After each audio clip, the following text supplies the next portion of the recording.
Go. Hey folks, it's Scott here, the Amateur Angler, and I'm doing a little bit of boat maintenance. I was out fishing on the weekend, and unfortunately the old boat here was taking on a little bit more water than I expected.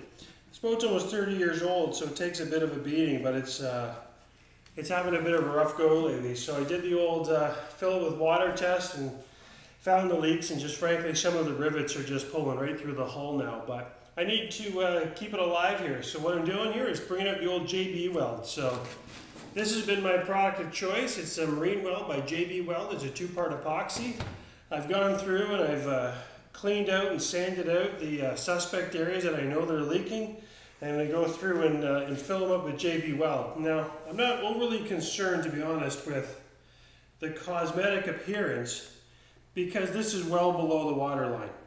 So my real focus here is just to make sure I get a good coating of the affected area, and then we'll let this dry. It will harden up to the point where I could sand it and put a screw in it if I wanted to, and hopefully I'll get a good covering. Again, I just want to make sure I get it done. I'm actually going to have to go over top. There was a few spots that I had already put some JB Weld on, along some of the seams that had been giving me some trouble at the end of last season. And while I was working on the rivet, I noticed a few of the areas had a little bit of wear, so I said, you know what, I'll just take the time right now and clean it out.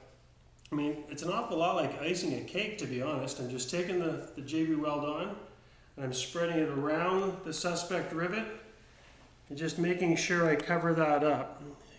It doesn't look pretty, but when it hardens, it will be just like the hull.